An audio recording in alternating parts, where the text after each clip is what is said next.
कई लोगों ने मेरे से पूछा है कि भैया ये जो बैंक सेटलमेंट जो मिलता है ना मीशो पर, तो इसका कैसा क्या है, इसमें कितना क्या प्रॉफिट रहता है या पूरा प्रॉफिट रहता है, लॉस रहता है, कैसा क्या है।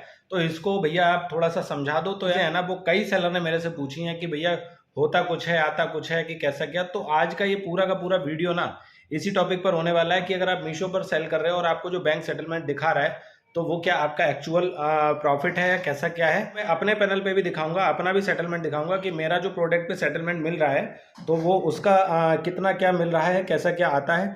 ठीक है। उसके अलावा आज का वीडियो जो है ना भाई साहब, अभी स्ट्रगल करके आके बैठा हूँ और भाई साहब अब आपके लिए वीडियो शूट हो रहा है।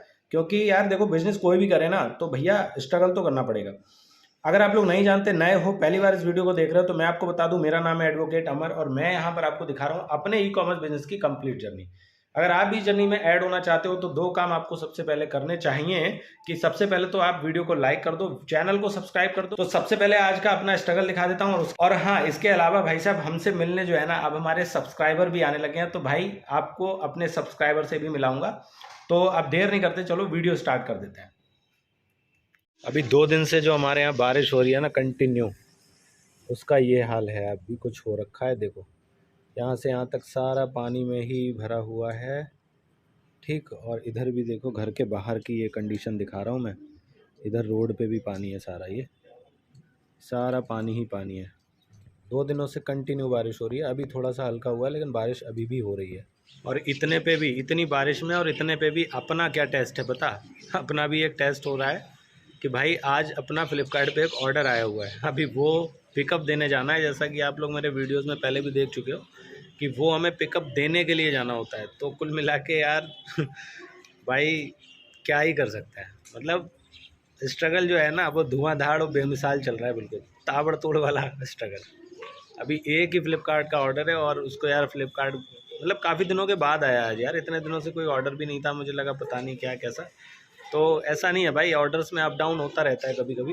लेकिन आज का ये जो ऑर्डर आया ना, अभी इसको आज 5 तारीख है यार, ठीक है, 6 तारीख को इसे डिस्पैच करना है। अभी यार क्या है यार, इस तरह के जो ऑर्डर्स हैं ना, ये स्ट्रगल बहुत हट जाएगा क्योंकि कंटिन्यू बारिश हो रही है, भीग कर ही जाना पड़ेगा। चलो, बिजनेस का पार्ट है, जो भी है जैसा भी है करना तो पड़ेगा। इसलिए आज जो है ना, आज क्या है, हमारे एक सब्सक्राइबर आए हैं हमसे मिलने। हमें भी बड़ा खुशी हुई कि हाँ वो हमसे मिलने आए और जो भी गाइडेंस था ना, जो भी उन्होंने पूछा, नॉर्मली मैंने सारी चीज़ें उन्हें बता दी हैं। तो अभी जो सब्सक्राइबर आए हैं उनसे मैं आपको मिला देता हूँ। हेलो भाई। और पीछे तो माता जी बैठी हैं, आप जानते हो, और विद फैमिली आए हैं थोड़ा सा विद फैमिली आए हैं। तो आप अगर न्यू सेलर हो, स्टार्ट कर चुके हो या करने के बारे में अभी भी सोच रहे हो ना, तो भाई बिल्कुल मत सोचो, आपका भाई बैठा हुआ है आपको गाइड करने के लिए, बताने के लिए। अभी भैया आपको बताएंगे कि मैंने अभी आपको जो बताया है ना, वो आपको कैसा लगा, कुछ समझ में आया? बहुत अच्छे से बताते हैं सर। हाँ जी, तो सारी चीज़ समझ में आती है कि आप लोग सब्सक्राइब कीजिए। देखिए भाई भी सपोर्ट कर रहे हैं, भाई भी कह रहे हैं कि देखो अभी क्या, मेरी उनसे बात हो चुकी है, मैं प्रॉपर उनको बता चुका हूँ भैया को, ठीक है। लेकिन हाँ भाई, लाइक कर दिया करो यार, मोटिवेशन जो मिलता है ना तगड़ा वाला, उसकी बात ही कुछ अलग ही होती है, ठीक है। ठीक है, देखो आप लोगों की ना ऑनलाइन तो मैं वैसे फ़िलहाल वो कर रहा हूँ, क्या बोलते हैं, हेल्प कर रहा हूँ। लेकिन अभी क्या है कि लोकल स्तर पे अगर मैं बात करूँ तो देखो मैं ट्रेनिंग भी दे रहा हूँ। अभी ये मेरे क्लाइंट का एक अकाउंट है, ठीक है, जो मेरे से गाइडेंस ले रहे हैं।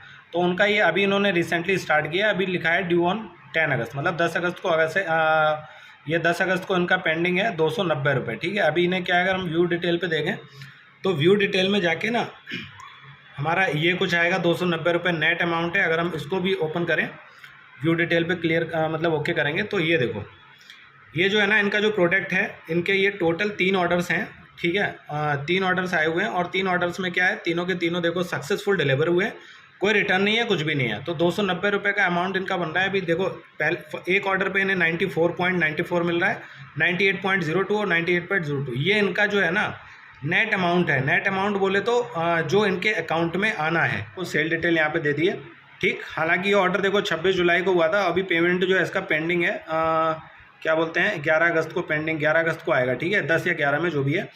तो अभी क्या देखो, टोटल जो रेवेन्यू है इनका 105 रुपये है, 55 रुपये शिपिंग रेवेन्यू लगा हुआ है। अभी डिडक्शन की अगर हम बात करें, देखो मीशो कमीशन 0 लेता है, वो पता है आपको, वेयर हाउसिंग फीस कुछ है नहीं। अब यहाँ पर एक लिखा हुआ है शिपिंग चार्जेस, ठीक है। अभी यहाँ पे आप थोड़ा सा कंफ्यूज हो सकते हो, फिलहाल होने वाली कोई बात नहीं है, मैं अभी बताता हूँ, अभी कन्फ्यूज़न दूर करूँगा। यहाँ एक शिपिंग रेवेन्यू लिखा है 55 रुपये, और यहाँ भी शिपिंग चार्ज लिखा है 64.90। तो ये 64.90 क्यों लिखा है? देखो जितनी भी सर्विस है, कोई भी मार्केट प्लेस हुआ, आप ये मान के चलो उस पर जो भी सर्विसेज लगेंगी ना उस पर आपको जीएसटी देना पड़ता है, समझ रहे हो? तो ये जो 64.90 आया ना, 64 रुपये 90 पैसे, ये जो डिडक्ट हुआ है इसमें से, ये आपका डिडक्ट हुआ है मतलब बोलते हैं जीएसटी लगा के, ठीक है? मतलब शिपिंग पे जीएसटी लगती है। तो अभी क्या है देखो, ये 94 जो बैंक सेटलमेंट आपको दिख रहा है 94.94, ये आपको कैसे दिख रहा है? ये ऐसे दिख रहा है कि आपने देखो ये जो सेल रेवेन्यू 105 रुपये ये और आपका 55 रुपये ये दोनों को ऐड कर लिया, इसमें से माइनस कर दिया 64 पॉइंट मतलब 64 रुपये 90 पैसे। और उसके बाद अगर हम बात करें, ये देखो एक चीज़ और लिखी है टीडीएस डिडक्शन, ठीक है? जो टीडीएस जो डिडक्ट हुआ है वो 0.16 हुआ है इस पर्टिकुलर प्रोडक्ट के ऊपर। तो हमारा टोटल जैसे हमने 105 प्लस 55 किया, ठीक है? उसके बाद 64 मतलब हमारा जो शिपिंग चार्ज है वो हमने यहाँ पर क्या कर दिया, वो भी हमने इसमें डिडक्ट कर दिया, और उसके बाद टीडीएस जो डिडक्शन है वो कर दिया, जाके बैंक सेटलमेंट हमारा निकल के आया 94 मतलब 94 रुपये 94 पैसे। अब बात यहाँ पर ये आती है कि भैया ये जो बैंक सेटलमेंट हमें मिला है मतलब यही हमारे बैंक में आएगा, ठीक है? जो अभी मैं अगर मैं इसको देखो क्लोज कर दूँ, अभी देखो ये 3 ऑर्डर गए हैं, ये सबसे पहले 94.94 था, फिर 98 पॉइंट मतलब सेम प्रोडक्ट है। अभी क्या किया गया कि इन्होंने जो भी है ना, जो क्लाइंट है, इन्होंने क्या किया कि इसके रेट बढ़ा दिए। जब रेट बढ़ा दिए, उन्हें लगा होगा कुछ, ठीक है? तो इन्होंने रेट बढ़ा दिए, रेट बढ़ाने के बाद फिर इन दो जो ये जो 2 प्रोडक्ट इनके जो ऑर्डर आए हैं ना, तो इनमें इन्हें 98.02 मतलब 98 रुपये 2 पैसे या जो भी है ना वो इनको मिला है। अब बात ये आती है कि भैया क्या हमारा ये एक्चुअल प्रॉफिट है जो नेट अमाउंट हमें मिला है? तो भाई इसके लिए मैं ये कहूँगा ना, ये हमारा क्या नेट प्रॉफिट होता है? तो ऐसा नहीं है भाई। देखो बैंक सेटलमेंट हमें जो भी मिलता है, समझ रहे हो, जो भी मिलता है जिसको पता है देखो उसको पता होता है। लेकिन अभी होता है क्या यार, अपना तो फोकस भाई मोस्टली न्यू सेलर के ऊपर है, जो उन्होंने स्टार्ट किया, जो कन्फ्यूज़न में उनकी कन्फ्यूज़न दूर करनी है। जो बैंक सेटलमेंट होता है ये, इसमें हमारी प्रोडक्ट की कॉस्टिंग नहीं होती है भाई, ठीक है? हम अगर कह दें ये 94 रुपये हमारा पूरा प्रॉफिट है, तो ऐसा नहीं है। इसमें हमारी प्रोडक्ट की कॉस्टिंग है, मतलब एक्चुअल कॉस्टिंग। इसमें कॉस्टिंग में आपको क्या क्या जोड़ना है कि आपका होलसेल पे प्रॉपर जो उस प्रोडक्ट का जो प्राइस है वो कितना था, उसके बाद उसको जब आप अपने घर तक लेके आए हो या आपने ट्रांसपोर्ट के थ्रू कहीं बाहर से मंगाया है तो उस पर उसका चार्ज कितना लगा है, समझ रहे हो? और उसके बाद उसमें जीएसटी ऐड करना है, ठीक है? और उसके बाद उसमें पैकिंग भी ऐड करनी है। तो तब जाके आपका जो एक्चुअल कॉस्टिंग है ना वो निकल के आएगा जाके, समझ रहे हो? उसके बाद आप जो भी आपका एक्चुअल कॉस्टिंग हो, उस कॉस्टिंग में से आपको क्या करना है, उस कॉस्टिंग में से आप ये वाला जो मतलब ये जो टोटल अमाउंट जो आपके अकाउंट में आ रहा है मतलब 94 रुपये 94 पैसे, इसमें से उस अपने प्रोडक्ट के एक्चुअल अकाउंट मतलब प्राइस को आप डिडक्ट कर दो, माइनस कर दो। जब माइनस कर दोगे जो निकल के आएगा वो आपका एक्चुअल जो है प्रॉफिट होगा। अभी बात यहाँ पर आती है कि भैया अभी आप, कई लोग कहेंगे भैया आपने इसमें एड्स नहीं जोड़ा या जो भी है, ठीक है? तो देखो एड्स के लिए अगर आप ऐड का यूज़ कर रहे हो तो आप ऐड का वो कर लो, क्योंकि ये भी कन्फ्यूज़न कई लोगों को है कि भैया अमाउंट में क्या है कि हमें दिखा कुछ रहा है और हमारे बैंक में कुछ आ रहा है। तो वहाँ पर कन्फ्यूज़न यही होती है कि हम जाने अनजाने में या कभी जानबूझ के भी भाई ऐड वगैरह लगा देते हैं ना, तो वो भी भैया सब इसी में से डिडक्ट होके आता है, समझ रहे हो? बाद में कोई डिडक्ट नहीं होगा। जितना भी आपका अमाउंट पेंडिंग होगा, जो भी टोटल अमाउंट पेएबल होगा आपके लिए, ठीक है, तो वो उसमें से डिडक्ट होकर ही आएगा।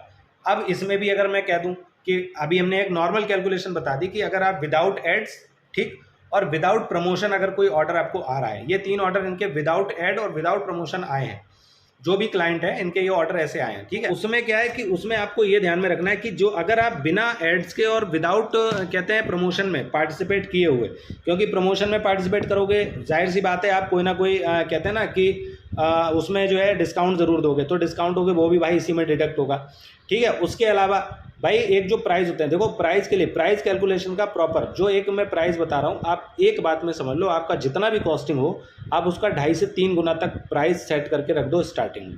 ये मत देखो कि भाई वो हम जो जितने में ला रहे हैं वो उतने में। मीशो के लिए मैं बता रहा हूँ भाई, मीशो पे बहुत ज़्यादा कंपटीशन है, क्योंकि होलसेलर और भाई साहब मैन्युफैक्चरर सब बैठे हुए हैं, तो ऐसे में कंपटीशन होता है, प्राइस वॉर में आप फंसते हो। अगर आपने प्राइस कम रखा तो भाई ऑर्डर भले ही कम आए लेकिन प्रॉफिट वाले आने चाहिए। अगर आप कम कर दोगे आपको ऑर्डर बहुत आ जाएंगे लेकिन उसमें लॉस होगा, तो उससे कोई फ़ायदा नहीं है। तो आई होप इतना आपको समझ में आ गया होगा। अभी यहाँ पर भी मैं कह दूँ ये पूरी एक्चुअल जो है कैलकुलेशन है, तो ऐसा नहीं होता। जो भी आप सेलिंग प्राइस रखते हो ना, उस सेलिंग प्राइस में हमारा जो है मतलब मार्केट प्लेस जो भी है वो हमारे बिहाफ पे, मतलब ये आपका प्रोडक्ट है, उस प्रोडक्ट से रिगार्डिंग 18%, 12%, ठीक है, या जितने भी आपके परसेंट जिस स्केल में आती है उतना परसेंट वो मार्केट प्लेस ऑलरेडी गवर्नमेंट को पे कर चुका होता है। मतलब अगर आपने 199 का प्राइस सेट करके रखा है तो उसमें आप ये मान के चलो कि हमारा जीएसटी भी उसमें इंक्लूड है, जो मार्केट प्लेस ने हमारे बिहाफ पे गवर्नमेंट को पे कर दिया है। तो वहाँ पर भी एक कैलकुलेशन का होता है, ठीक है। प्रॉपर कैलकुलेशन का वीडियो चाहिए, देखो मीशो के लिए अलग होगा, अमेजोन और फ्लिपकार्ट के लिए अलग होगा। प्रॉपर के लिए चाहिए आप कमेंट में लिख दो मीशो कैलकुलेशन, मैं मीशो पे कैलकुलेशन प्रॉपर लेके आऊँगा। और उसके अलावा अगर आपको फ्लिपकार्ट पे चाहिए तो फ्लिपकार्ट कैलकुलेशन लिख दो, अमेजॉन चाहिए तो अमेजॉन कैलकुलेशन लिख दो। अमेजॉन की हालांकि मैंने एक सीरीज़ स्टार्ट कर दी है, एक ही वीडियो अभी पड़ा है, अभी धीरे धीरे डे बाई डे जो है उस पर आता रहेगा। तो आई होप आपको ये समझ में आ गया होगा, ठीक है। अभी भी कोई डाउट हो तो कमेंट बॉक्स में पूछना, मैं आपको रिप्लाई ज़रूर करूँगा, ठीक। तो मिलते हैं आपसे किसी नए वीडियो में, तब तक के लिए आप सभी लोग खुश रहिए, मस्त रहिए, मुस्कुराते रहिए, और हाँ भाई सीखते जरूर रहिए। और उसके अलावा मेरे वीडियोज़ का भी वेट ज़रूर करते रहिए, लाइक कर देना, ठीक है। Bye bye.